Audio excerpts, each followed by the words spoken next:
So our next one is in June 16th, and we're going to be talking about modify. We're going to talk more about multi-verbless requests. So how to get a multi-verb request without actually using multi-verbs. And Mark talking about static objects in maintaining applications. Which you should never, ever use.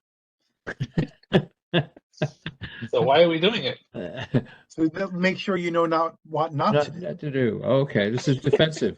Very good. Defensive coding. Excellent. Okay, and All right. like we've been saying, there's lots of people here today, and it's just wonderful. And we do this for you guys, so keep joining when you can. Right. Yeah, we That's appreciate correct. All right. All right, right. I'm done with that. Mark, you want to? I will start. All right. Take it away, Mark. So as most of you guys know, I am the maintain expert. And what is maintain? I mean, there are 80 of you on the call already, and many of you may not even know what maintain is. I know some of you like Brad are experts, but maintain is a tool for reading and writing to your databases. Yes, we have modify and CRT form, but maintain has a huge development tool in App Studio, had a great one in Dev Studio too. And again, it's a very simple way of reading data from your databases, any kind, and writing back to it. You don't need SQL statements. And like all other things in WebFocus, maintain is a 4GL. The reason I'm starting my presentation this way is if some of you have never used maintain before but are interested in learning about it, open up a case with support and say you'd like to learn more, and I will be happy to provide you with a maintain self-study so you can learn how to create a simple application with maintain. Okay, today we are looking at creating a lookup function in maintain. Housekeeping. Okay, so a single maintain application can access up to 15 data sources. This presentation discusses how to decode values from one database against another database and return the values. Now, I know that modify and other tools have a command called lookup. Maintain never developed that. We actually have to build our own. So for this example, we're going to use my movies file, which probably 85 to 90% of my presentations use. But in order to create the lookup field, we're going to start with the video track file. Video track is a multi-path, multi-segment master file database that has the cust segment, the transdate segment, and I'm going to skip sales because we're not going to bother with it, and the rentals segment. Now, in the rental segment, we have movie code, copy, return date, and fee. And we don't have the movie title. So we're going to use our lookup function to get the movie code and the movie title from the movies file for our video track database. And you know, video, this goes back to the old Blockbuster days for those of you who are over 30. So let's talk about the application. And if you guys don't mind, I'm going to go live, because I updated everything and I think we should be in good shape. So here is my form. I just have an HTML table that's going to display data from the first segment, the second segment, and the fourth segment from transdate, but I'm also going to add a title field, which is going to come from our movies database. Once again, I'm in App Studio and I created a new maintain application. Oh, let's do it this way. I am going to, in my code, just say maintain file video track. I'm then going to load all the records from video track into all stack. I'm referencing the 3 segments that I'm going to bring in because maintain goes against either sequential or hierarchical files without issue. I'm then going to compute a field into my stack. So the first bunch of fields are coming from video track. And again, we can see what those fields and segments are. But I'm going to compute my field title into AllStack. I'm then using the call command. Now the call command is awesome. The call command says I am inside a maintain application, but I can send control to another maintain application and pass data back. Denise, do you have a question? Dennis, actually. Dennis, but, I'm yeah. sorry, forgive me. No problem. Happens all the time. So you said you were in App Studio. We're seeing the slide, but I see your cursor moving around. Are we supposed to be seeing your App Studio screen? You absolutely are. So let me make sure that let me stop sharing. Thank you very much for pointing that out. Okay, can you now see Much App better. Studio? Yeah. Dennis, Thank you. thank you very much. I would hate to go through this demo and you guys not see what I'm talking about. So let me reiterate what I just said. We're using maintain file video track. I'm loading the data from the first 3 segments into AllStack, and then I'm computing in a title field. So now call is going to pass control to get title, and I'm going to pass in AllStack and retrieve AllStack. Don't worry about these timers. I'm doing these just to show you how fast things are. So we'll get to those in a minute. So now I need to tell maintain that I need an external request that actually already exists. And that's going to let me select get title when control comes back. If control comes back. You pass multiple stacks to get title or what other maintain you're writing?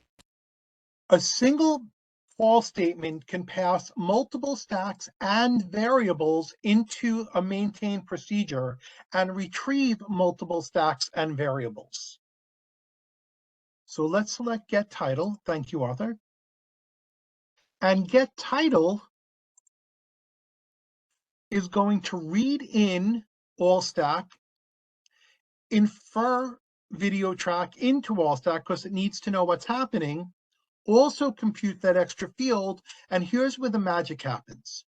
I'm going to loop through AllStack, and for every single movie code in AllStack, I'm going to retrieve that single record from the movies file, which will give me the title, and I'm going to compute that value into AllStack. So again, we're going to loop through AllStack.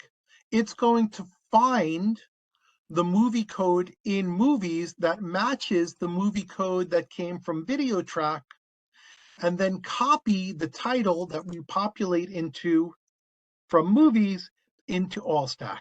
And it's going to do this for every single record in title in AllStack from video track. Once this application is complete, it'll pass control back into my lookup test, request 1. So let me prove that. Let's run, and hopefully we'll run faster than did a second ago. Yep, here we go. I've been going slideware lately. I wanted to go live for this presentation. So once again, here are our customer IDs with information. You'll notice some people are repeated because they had more than one movie code rental from that day. And here are all the titles from the movie file.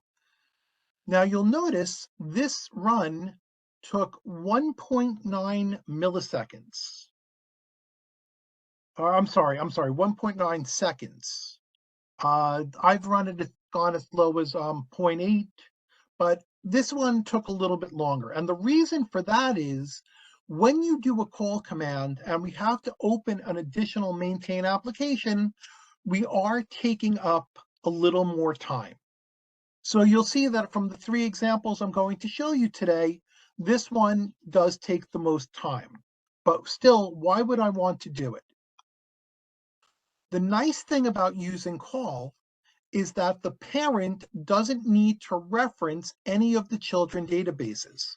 So let's say you have an application with a database that has many, many different fields that need to be looked up. A single maintain application can access up to 15 separate databases, but you may hit a limit to that. And in that case, distributing the code to a second procedure may make more sense. The other reason to do it is you may have more than one application that needs to do this piece of code. When you do a called procedure, you can reference that procedure from any other of your maintain applications. You don't have to rewrite the code.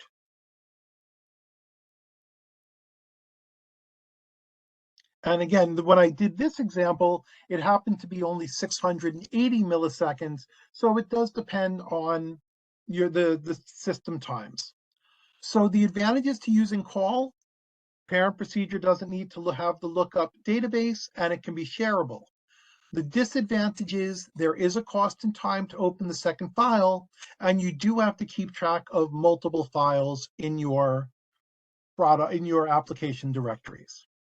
Mark, can Yes. the called procedure be restricted so you can have sort of things that you want people to be able to do, but not know how they do it, so that it's sort of hidden, but it functions?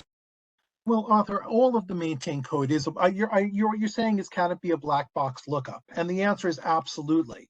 We don't, since it's a call command, we know it has to be maintain commands. But yes, we can absolutely do functions in there that even, well, I would say even the creator of the parent application wouldn't be able to know, but you'd still need to reference the application in App Studio. So it wouldn't be quite as secure as we wanted it to be. So the next thing that I tried to do was I said, well, what if I took that code from my external procedure and brought it into the parent? So instead of doing an entirely separate application, I could take that code. Oh, sorry. I want to do it from here. Next.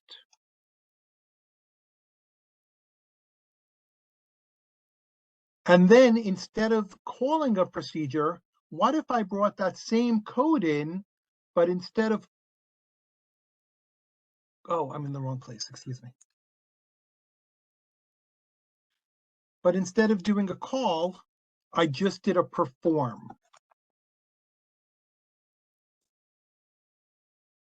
Perform passes control from one procedure to the next one. And I'm going to take out the call command. And I don't even need get title here, so I can delete it. What do I have to do though? Since I'm referencing the movies file in the parent, I then need to add it into my application. Okay, so this is the same type of code. It's going to take all the data from AllStack, loop through the procedure, find the matching movie code from AllStack in MovieStack, and put it back in. So let's give this a try.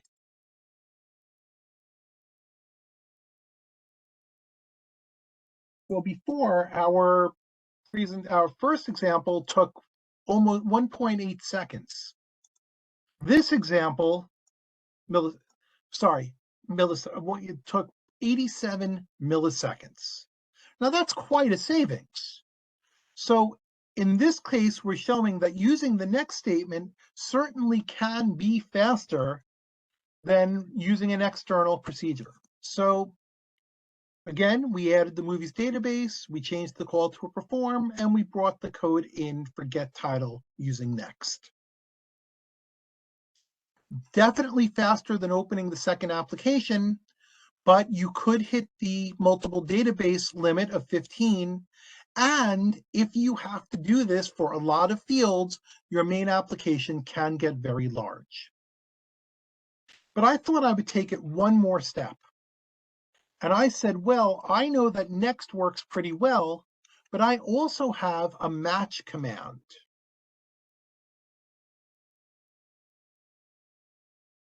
The difference between match and next with maintain is that you do not need to do a reposition. Now let's talk about reposition for a second. When you say for all next or even next database field into a stack, we move the cursor from where it was to either the next record or the bottom. So in order to go after data from that database again, you need to issue a reposition so your cursor is back up at the top. When you do a match command, you don't need to do a reposition.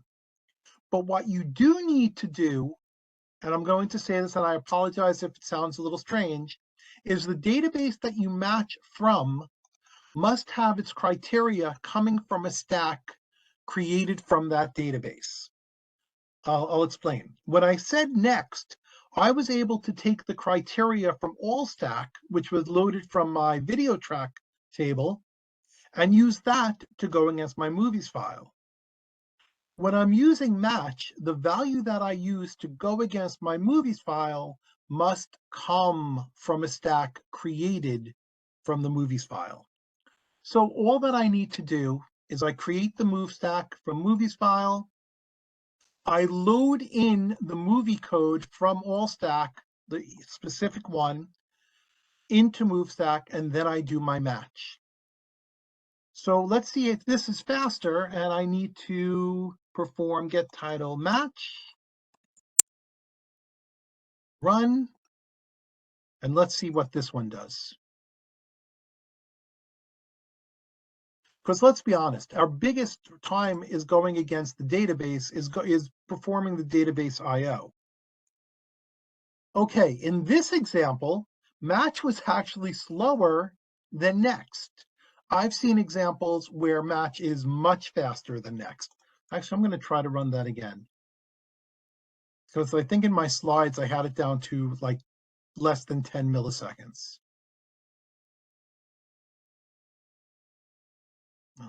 It's all system related for me. Now, understand that most people do not run from inside App Studio.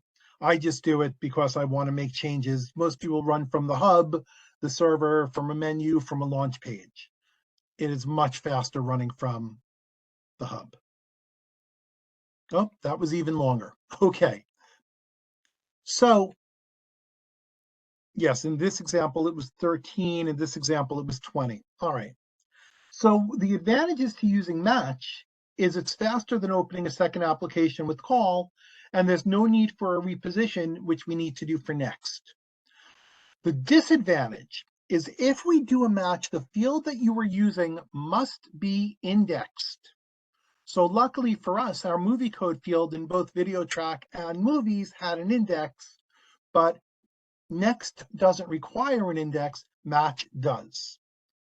And just like with using next, we have to be careful how many databases we reference, and we don't want our code to get too large. So that's it.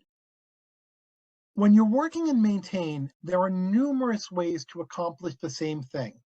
And the solution for one application may certainly not be the solution for another application. Know what your options are and see what works best for you. If you want to learn more about maintain, please open a case and I will be more than happy to get you the self-study class. And if you have any questions about anything I've done today, please ask me now.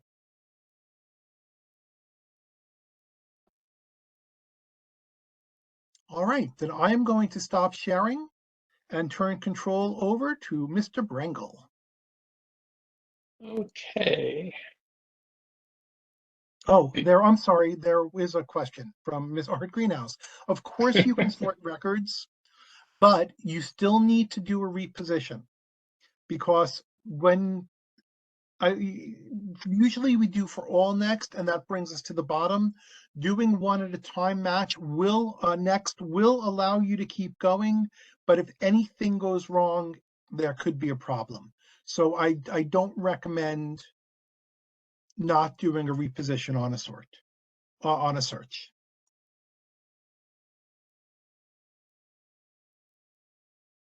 All right. Okay, you see my screen? Yes.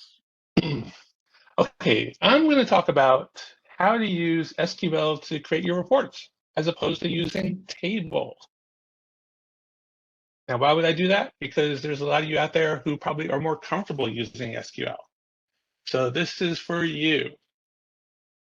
I'm going to show you some basic syntax, and then we're going to jump in and do some examples. All right. So your basic using SQL in the WebFocus environment, you take your select statement and you just wrap it around an SQL at the top and an end at the bottom. That's it. When you use this syntax, it's called the SQL translator, the Focus SQL translator. Your expression needs to conform to ANSI SQL rules. So if you have a particular function that's only in one particular database, then you can't really use it here. So if you have an Oracle function that's specific to Oracle, you can't really use it here because it's not general enough for us to be able to translate it into a WebFocus expression. You can retrieve data from several sources. Okay. This example will produce a report. So if I just have my select statement, stick a semicolon, semicolon in this case is optional, why it's in brackets. So if I just have a select statement, that's it, nothing else, then it'll produce a report and show it to you in your browser. You can also add the word table. And what this does is allows you to do any table commands on the answer set that gets returned. So now you did your select statement to produce your result set, and then you can take advantage of the power of WebFocus to do everything else. You can do additional storage, you can do computes, you can do styling, you can do whole files. So it gives you the best of both worlds. Note in this case, the semicolon is required because we have to end the SQL part of it before we get into the table part, because the word table itself wasn't explicit enough. All right, and then this should be the last one. If you add echo on will say, show me the translation that was done into the WebFocus code. Show me how you took my select statement and translated it to a table. And we're actually going to see that happening. I think I got one more.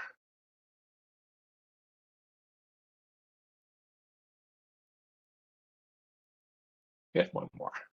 So that echo, you can also store the echo information into a file, and you specify the file name. And if you look in your application directory, you'll see a file called filename.fex in that application directory. You will have to do an apt hold, otherwise it just goes into the edit temp.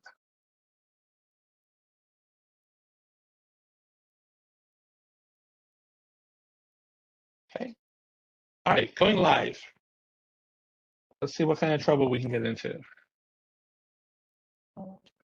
Reporting server, come over here. Okay, do you see my reporting server console?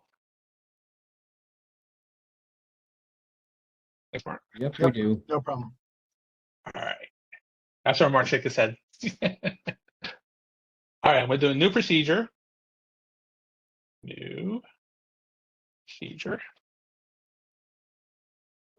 So normally I would do table file tar, print country, end.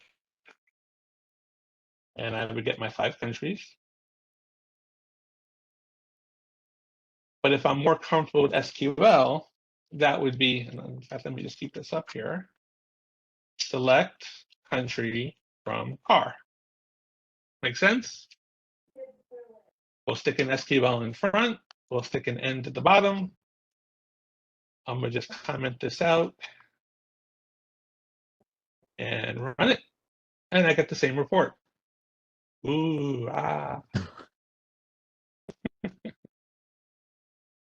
I can do, in addition to this, sum of dealer cost, sum of retail cost. I might even be able to put a literal. Now this is pushing things because I don't know if this is going to work or not. So if I do, actually no, I don't want to do a literal with a sum. All right, so let me take this out. So can I run this as it is? My SQL people? No, I can't, because if I'm doing a sum, then I have to have an order by. So I have to order by any of my non-aggregated columns. So now if I run that, oh, I didn't do group by, not order by, group by.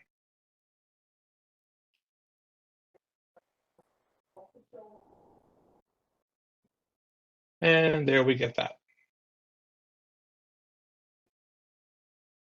I said if I added a semicolon, I can put table. I know I can do any table commands where country equals England. And I can do on table set style, include equals en warm sty. You want to fix England? If I must. Oh, there we go. Here we go. Run that, and I just get England. So I could have done the where in the select statement directly, or if I want something a little more general, I can make it more specific at the table level. We talked about the echo.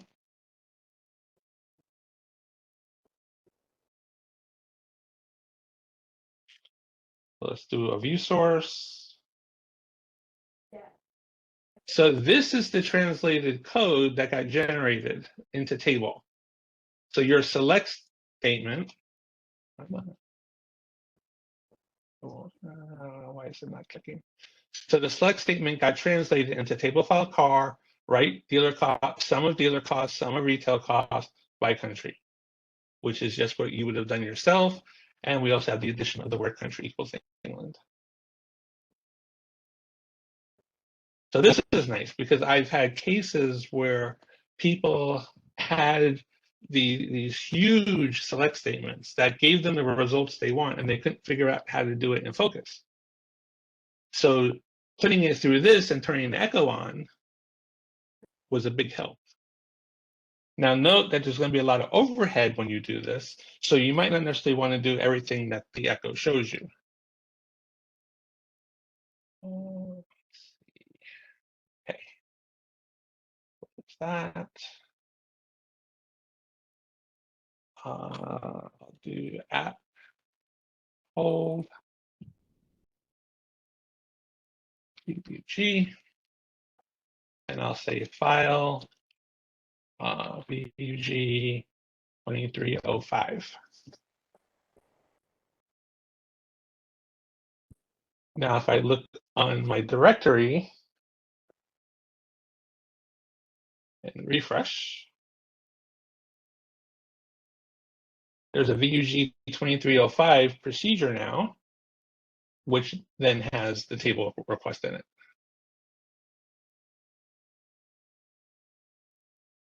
All right, so what else can we do with this?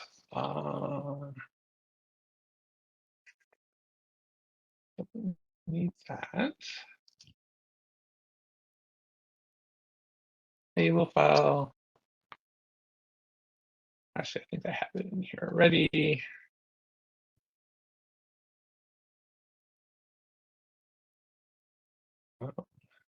Try one. Yeah, of course I didn't save it.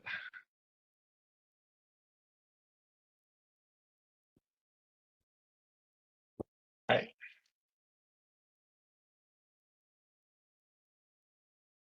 So let's try SQL. Select country. Dealer cost. Car. semicolon, table on table hold as R1.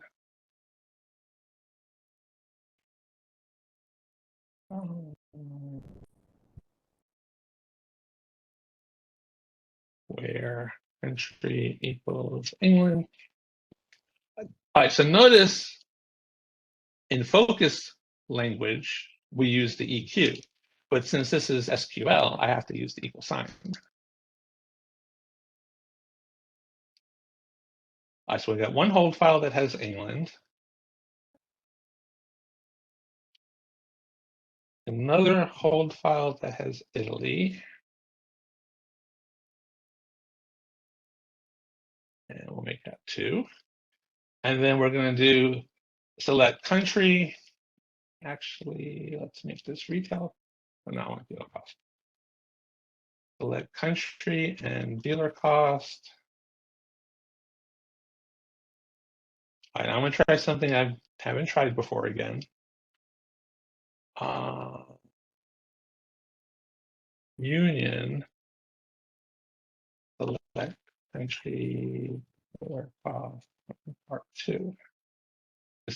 All right, so I need somebody to just verify that that's a proper union statement.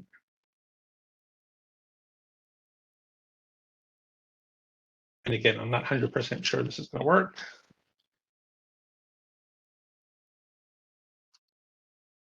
Okay. It looks like it worked. So I have England. So in the path I can also do, so in focus ease, this would be a more.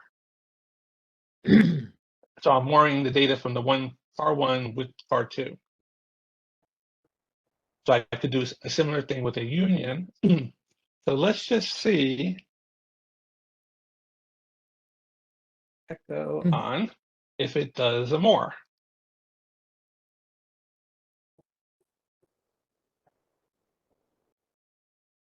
And look at that.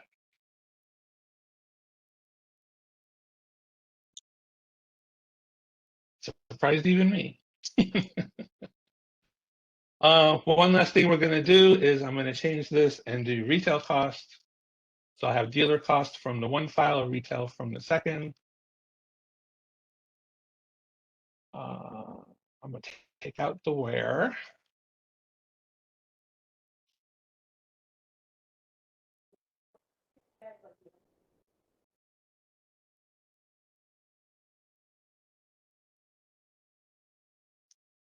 And then I'm going to select country, dealer cost, retail cost from FAR1,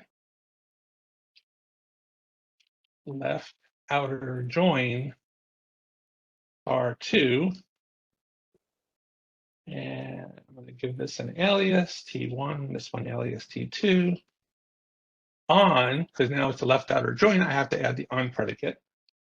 T1 country equals T2 country. I'll leave the echo.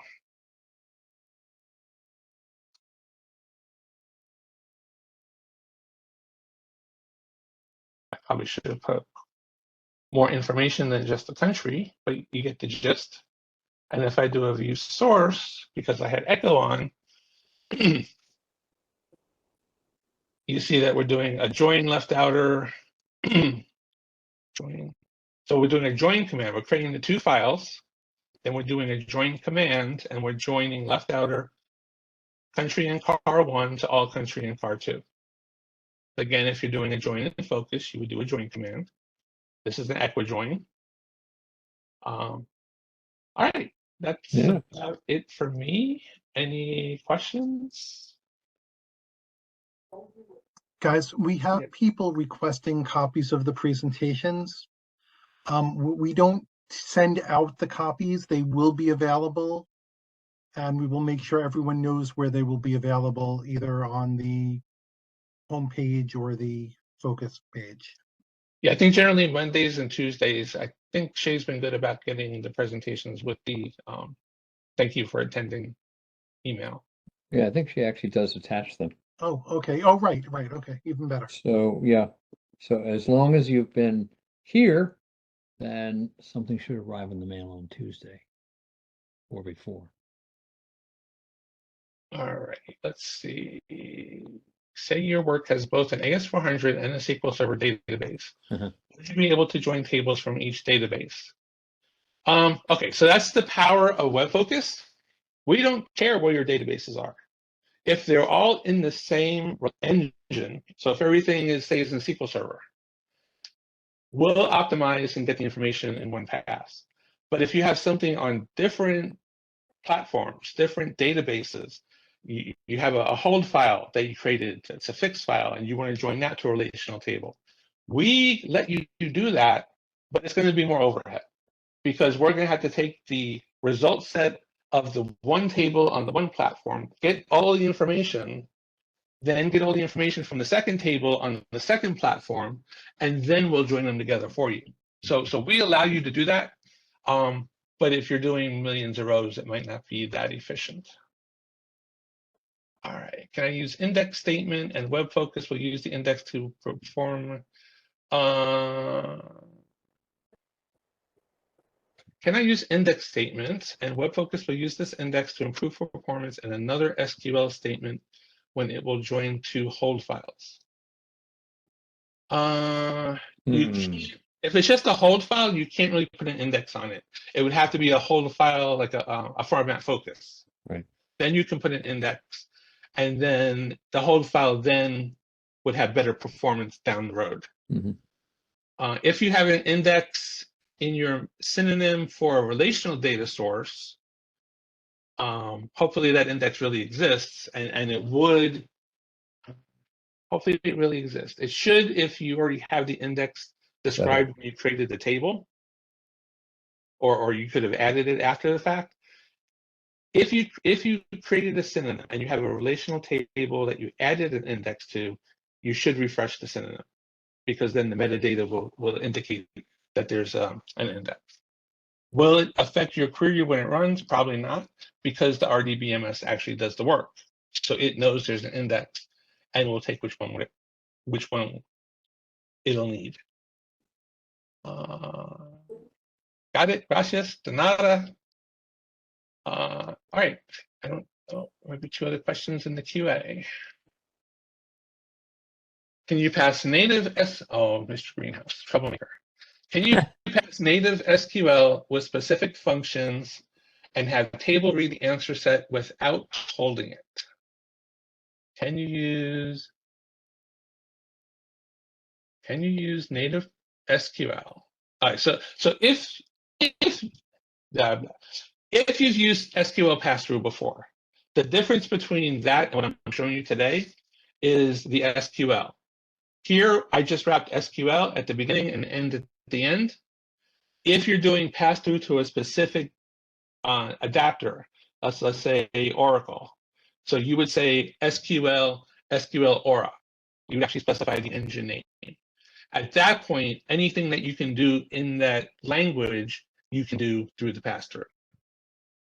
So I think I answered that question. You get the answer set, and yeah, so you can do it directly against your relational database. The question is, can you add on the table command, like headings and footings and whatever else, as you can do here with SQL pass-through? Absolutely.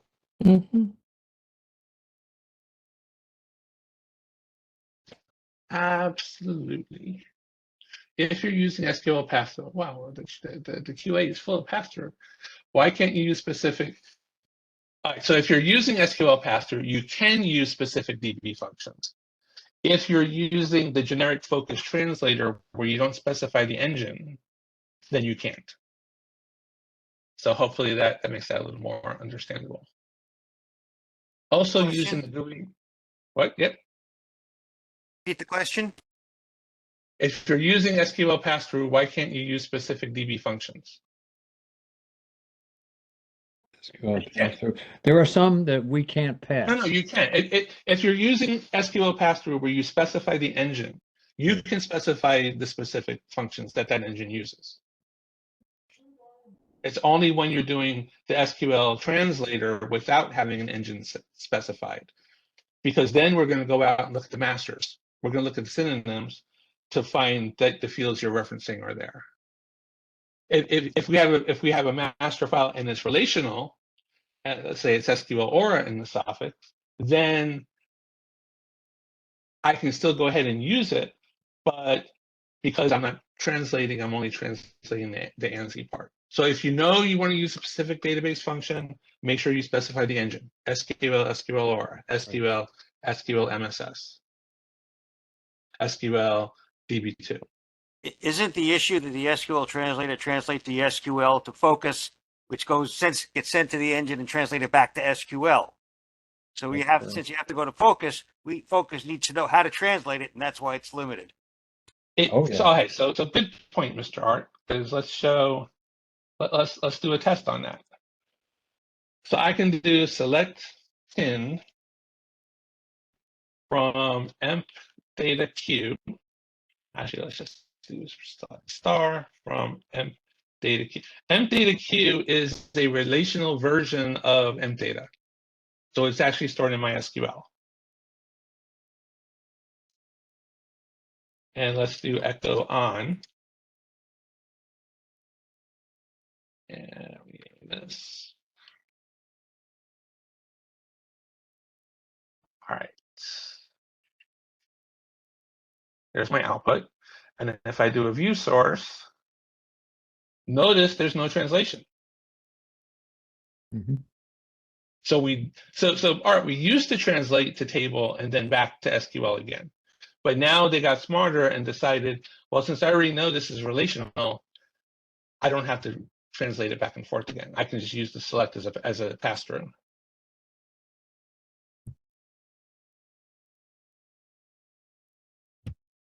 Yeah, I think that's part of our, getting smarter. If it's doing pass-through, then why aren't these specific SQL functions supported? Because we're just doing a general translator. If you want to use a specific function, you have to specify the database that this function is coming from. True. So if I do SQL, MySQL, now I can use any function here that MySQL is going to do. Otherwise, I don't know until you actually run it if I can use it and use a function. Will it work? Maybe. I don't know a specific MySQL function that I could pass. Yeah, actually, under those circumstances, we're just going to package up that SQL and send it over to the engine. We don't even look at it. So you could have anything in there. And provided it's legitimate, we'll run it. All right. And I started to do. As soon as we branch out and mix databases, that's also gonna force some changes. All right, pass through is the way to go. Let the DB do what it does well. Absolutely, yes, Michael. Thank you. Then use focus for what it does well. Take that output, manipulating and formatting. Absolutely. Yep. But this gives you the option now if you want to, if you're more comfortable writing your own SQL, or if you want to use table. Yeah, actually, that's been there for a long, long time. Since I've been using the product, you've been able to use SQL. It was very limited initially. It's gotten a whole lot smarter. All right, any other questions? Okay. Right, Mr. Blood, take it away. Okay, let me share. I'm gonna pick up on, I believe it's screen 2. Let's just see if this works. And I'll start it from the beginning. Come on, go. Here we go. You all can see that, right? All right. I can't see the chat or the questions, so if anything pops up, let me know. I'm not seeing your screen. You're not seeing my screen. Really? Are you seeing it, Mark? Let me stop my share and try it again. Okay, oh, it would help if I did this. There you go. It did. Perfect. It would help. It would help. So let's try running this again. How many tabs do you have open? Now, several thousand. Okay, now you can see that, right? Can you see multidimensional? Yes. Yeah, okay, great. All right. Today I want to talk about multidimensional indexes. I mean, it's kind of interesting. Indexing is something that has always been important. The idea of a file index basically has been around for a long time. Its primary benefit is to basically pick up speed, to speed retrieval. And in our world, that benefit is going to be specific. We're really looking for that in our selection criteria. Ifs and wheres are the two commands that you're going to be using that are really going to benefit from indexes. Now, it's not the only thing that benefits from indexes. There's a secondary function that also happens when we sort, because the sort basically is going to be stored in a sequenced order, and we're going to pick up the benefit of that sequencing, especially if we're using something like FOCUS or XFOCUS files. We'll be using the pointers and we'll be able to benefit from that. So there will be some speed that picks up from that. And indexing is great, but what happens when you have more than one selection criteria, right? And I don't know if, I mean, I see lots of requests that come in where there are 5, 6, 7 different where statements using, 8 or 10 different fields. How do we handle that? And how can we handle that? Are we stuck only using a single field with an index?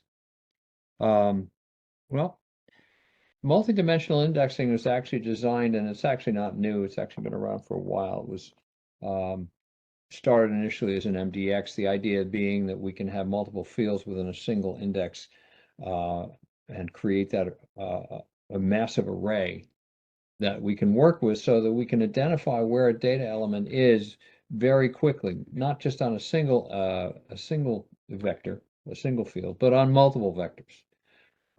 The MDI that we have available basically is such a specialized index, and what it really is designed to do is to help you by allowing, if you're working with a focus field or an XFOCUS file, to allow you to create an index based upon the where criteria that you have in your reports. So if you're working normally with a report that has, in this case, 3 different where criteria, and you're working with files that are extremely large, you don't want to be reading those files, and a single index isn't really going to help you very much.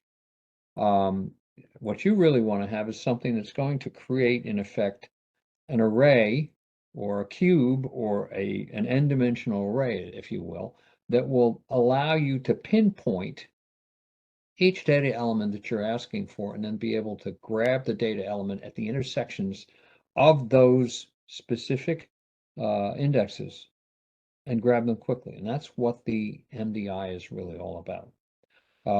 It's easy to deal with and look at from the point of view of the cube, but you're not limited to 3. You can create pretty much as many as you want.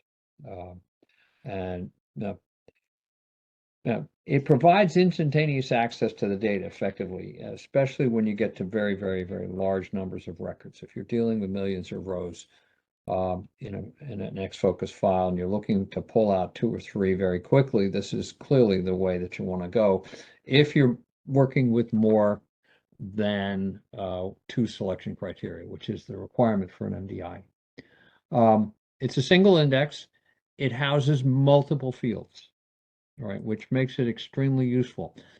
It's external to the FOCUS or XFOCUS file, which means that if you change that XFOCUS file or FOCUS file, you have to rebuild the index. Now, the MDI index builds pretty quickly, even if it's fairly large. So it's not something that you want to put on top of a transaction file, right? If you've got something that basically changes on a weekly basis, or possibly even a daily basis, if you have something that you need to provide access to during a given day that was generated last night, you can very easily pop it into an XFOCUS file, put an MDI on it, based upon the fields that are going to be normally used in requests, and we'll talk about that. And that's good for that day. All right. You can create as many MDIs on a single file as you want. It's entirely up to you. There's no restriction. Each MDI could have up to, and there are limits as to the size of the multidimensional index, up to 256 bytes. And that can be a lot of fields. You're not really limited that much. The idea here is that what you're doing is building that array. What it really is designed here to do is to fully index your report selection. If you know where your end users are, how they're building their selection criteria, and if you built a front end that allows them to select fields to do those wheres, to build those filters, then you know pretty much what's going to be in there, and you can build MDIs that cover the fields that would normally be added to a dropdown, all right, and make those available to them. It's just a question of doing a little bit of spade work. All of the stuff that you need in order to add this is added to the access file for the access file. Focus doesn't normally have an access file. It has an access file when you want to do partitions. And generally, if you're working with MDIs, there's a good chance that you're working with a partitioned data file. All right, the file itself doesn't exist as a single 2 GB partition. It may exist as 20 2 GB partitions or as 20 32 GB XFOCUS file partitions with a lot of data. The idea here is this is really designed to provide rapid access in very large amounts of data. Now, the MDI is specified in the access file as a separate heading. You give the MDI a name. You have to give it a target. And the target of basically is the highest segment in the file or in the structure that is going to be accessed. And you can have fields from anywhere in the file, right? But you need to indicate the target of as the highest segment because that's the point of entry. Each field that you want to include in this dimensional index is considered, it's a dim. You list the dimensions. You can use max values, which is going to allow you to encode the field, especially if you're dealing with large fields. If you're dealing with an A64, indexing an A64 is going to use up a lot of space in your index. It's a big index. It's going to limit the amount of space. It's going to actually make an index a lot larger because the index is going to have to carry that data value around.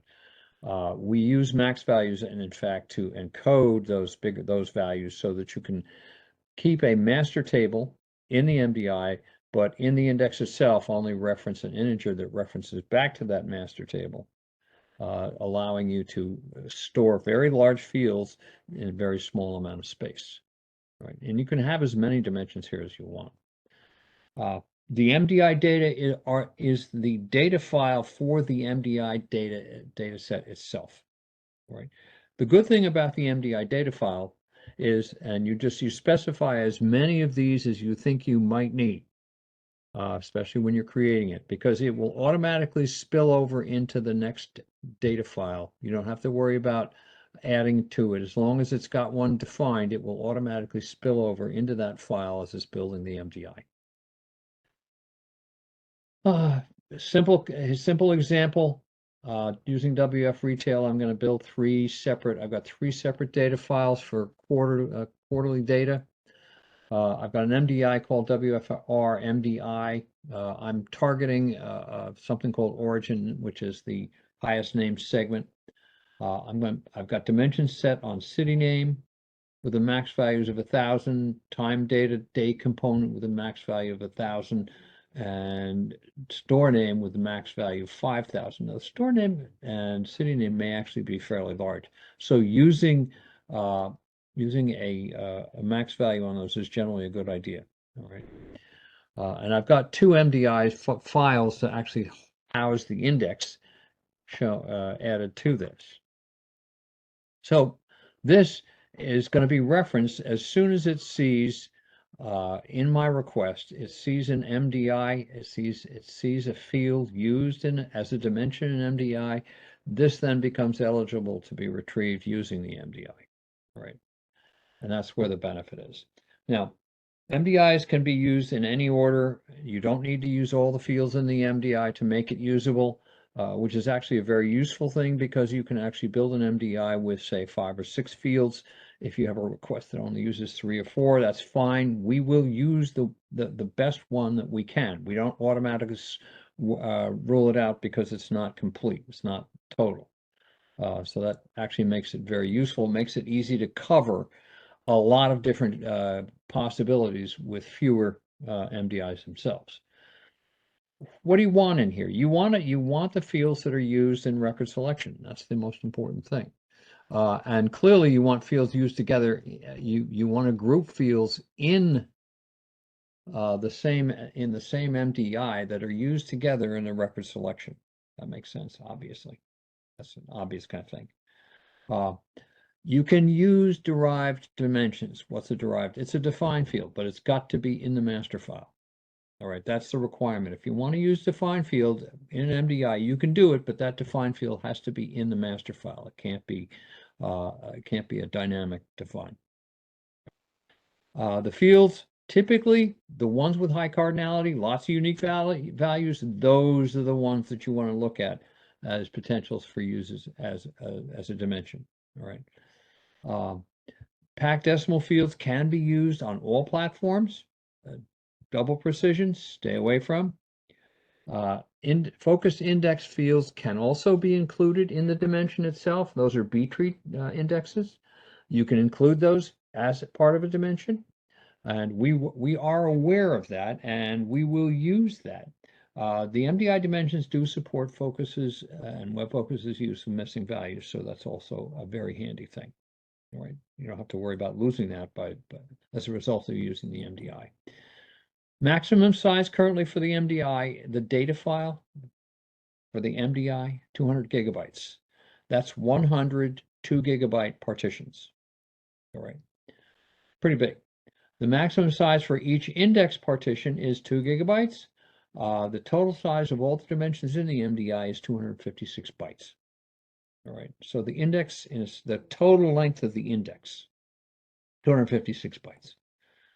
We haven't had anybody ask for more, but max values is there to help. Max values, which is an encoding mechanism, allows you to use larger fields and use them efficiently because we break it down. We'll literally create integer-based values to store these things, and we'll store them in the MDI. 1 byte, 2 bytes, or 4 bytes. So you have a way of storing large things if you want to as part of the index as these bytes, and that makes it far more efficient.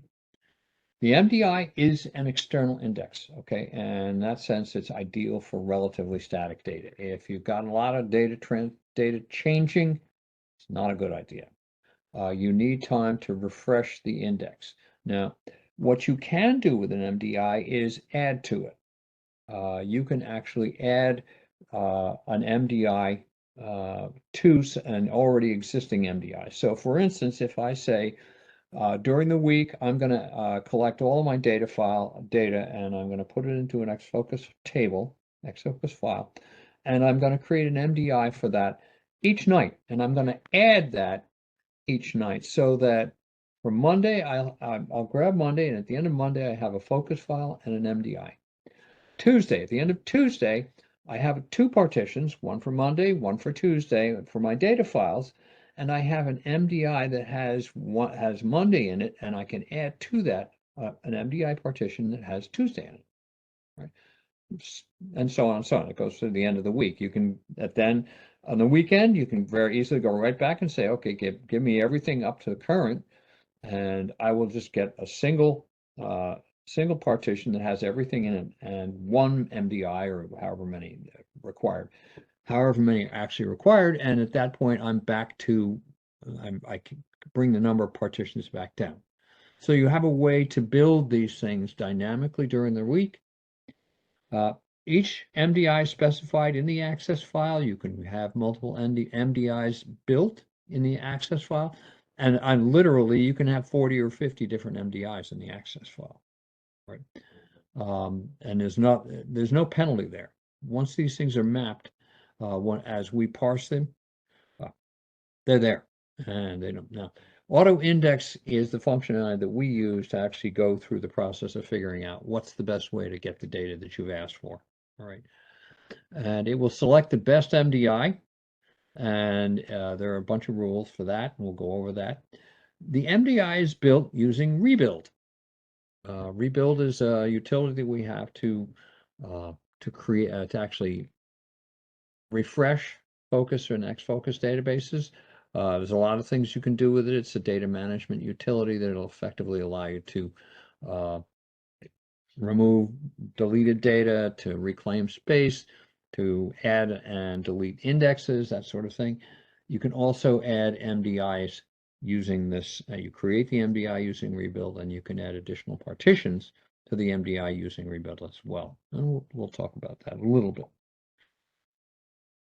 Rebuild. Rebuild is a simple command that we have. One of the options in rebuild is MD index. All right, and for the MDI, that's the mechanism that you want to use. The rebuild MD index. When you're building the first one, you're gonna get a selection of either new or add. If you want to add to an existing one, you use add. You've got to indicate the file name and the MDI name. Remember, the MDI name is in the access file, and that indicates which MDI we're actually building. Each one of those MDIs is going to basically have its own set of files, all right, for selection. Finally, as with most of our rebuild things, we have the ability to screen data out if we want to. So you actually can screen out data when you're building this if you need to do that, right? Rebuild can be done from a FOCUSexec, all right, which means you can set up a little FEX or a batch job that can be run, or you can do it from a command line, all right? You want to specify the dimensions in the order of the highest cardinality, all right? The MDI, if the MDI is greater than 2 GB, we're going to have to add partitions to the MDI data, all right? And that's good because we get an automatic spillover when we're actually working with these things. It'll automatically spill on the creation of them, and consequently we have them there. And if you need 3 or 4, the only thing that you need to do is make sure you have those specified in the access file. When you create it with that particular access file, it's not going to create everything right off the bat. It will create what it needs. As long as it has another one specified in your MDI data to spill into, if it has something specified, there's an allocation there, you'll be able to automatically spill over into another file. All right. How do I use it in a query? Well, obviously, the best thing, it can be used with both table and SQL requests. In table, the best performance is going to be by mapping to all dimensions that are used in your selection. That's your if and your where tests. Typically, they're either a lazy OR, and that could be with an in file as well, or when you're working with a mask or wildcard. All right. Now, you can also use this with SQL. With the where field, that where field basically has to be the name of a dimension. So that's the one thing that's required. And you've got to have auto index on so that we know how to deal with this. Now, when I'm querying the MDI, when I'm working with MDIs, I may not know what I've got. And there's actually an easy way to see what you've got without necessarily going back to the access file and looking at it. You can use a standard query name, which we have inside of the product with a lot of things. Question mark, MDI, and either the master name or the master name and the MDI name will give you the information about the MDI itself.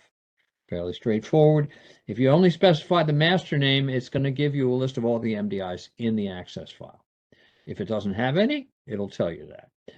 If you specify the master name and the MDI name or star, it's going to give you a list of all the dimensions, give a list of all the dimensions within those MDIs. And it will show you the parent-child structure shown will be shown if you're working with a within in the dimension.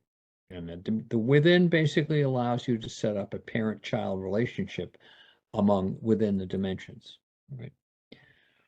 auto index is the key to the selection criteria, to the way that MDI works, right? Auto index has to be on. Auto index is the thing that will determine which MDI we're going to use, whether we're going to use an MDI. It's going to look at things like the segment that is most involved in the query. It's going to analyze the query and take a look at the structure of the data that you've got laid out, and it's going to see where it's going to have to do the most amount of work. The MDI that with the most filtering conditions. Obviously, the more selection criteria you covered with an MDI, the better the performance is going to be, and we're going to opt to go for that. So if I have two or three that have, if I have one that has more, I'm going to lean to use that one. Ultimately, the percentage of index dimensions involved in the request from each MDI is going to be checked, and we're going to go for the one with the highest percentage.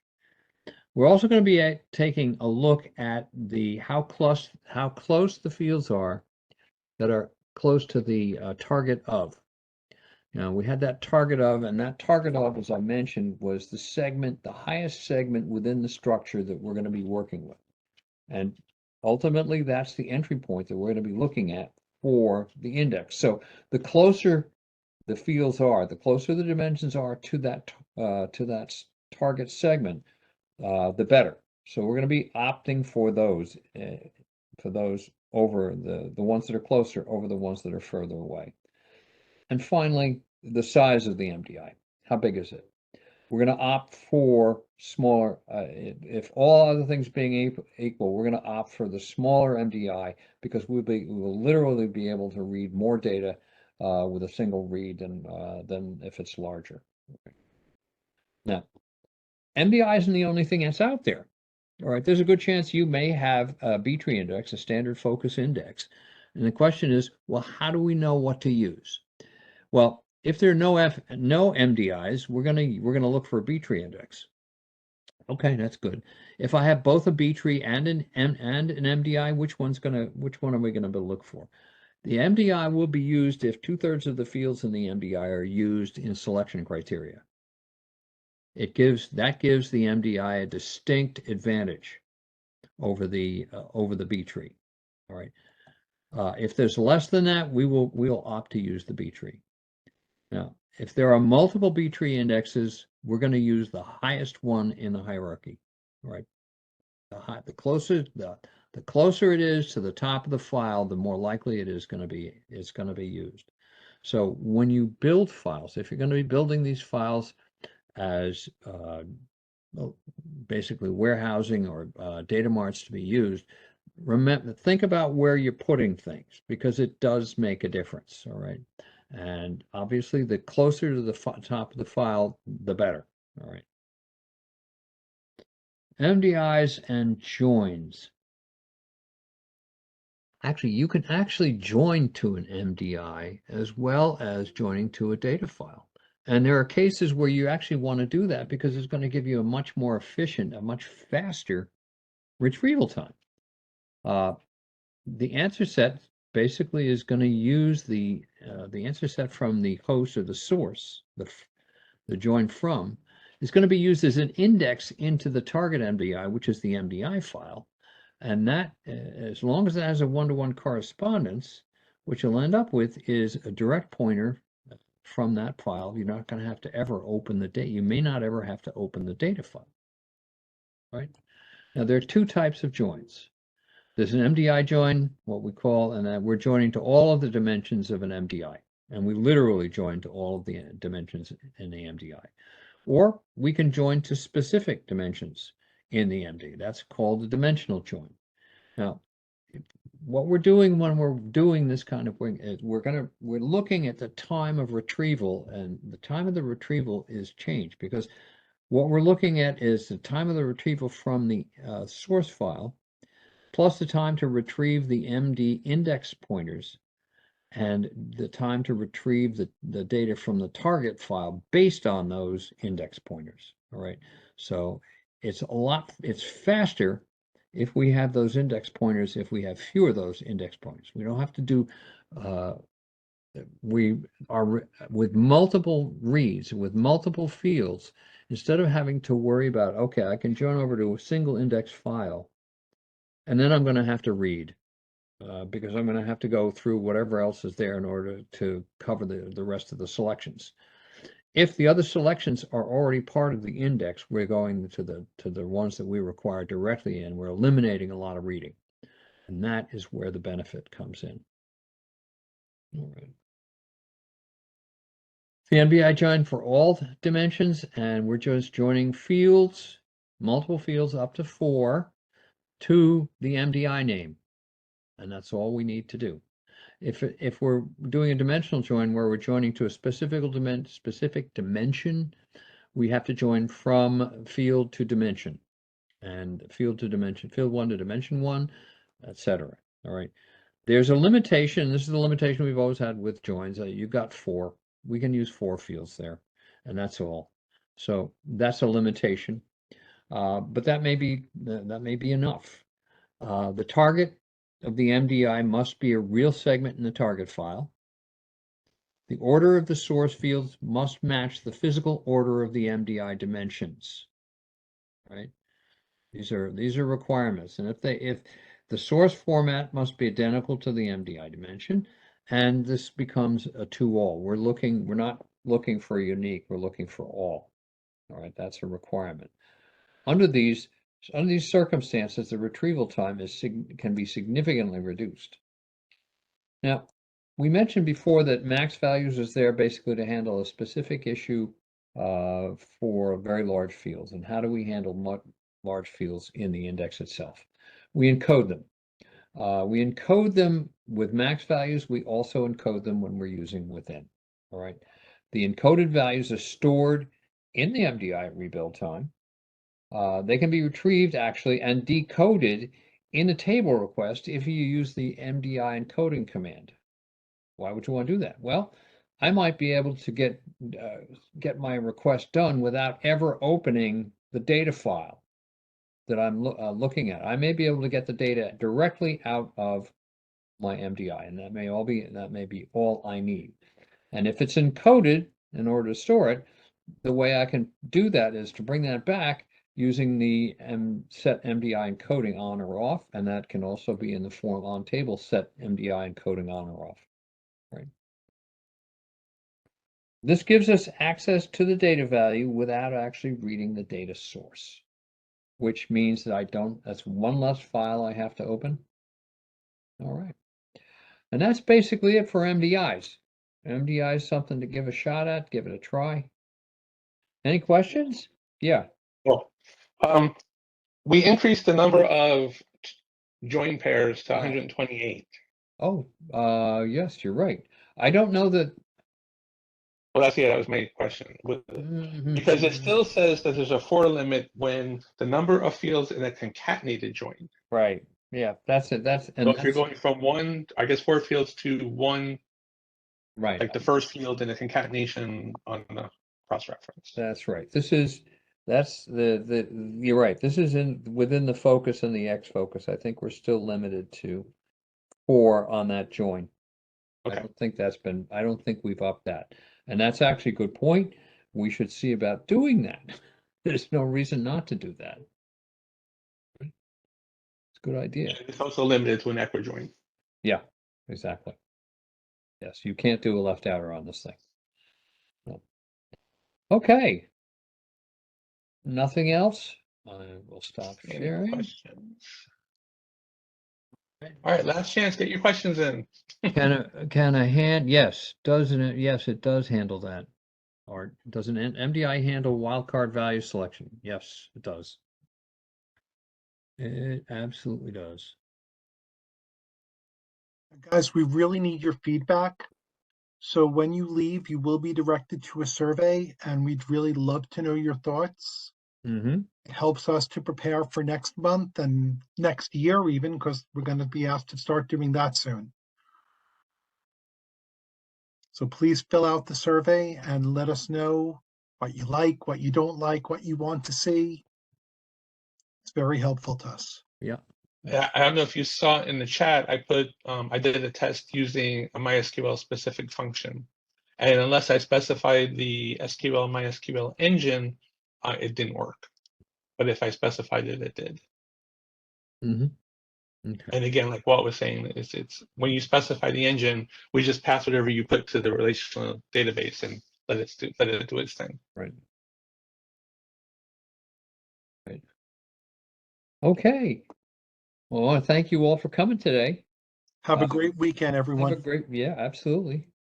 And we will see you next month.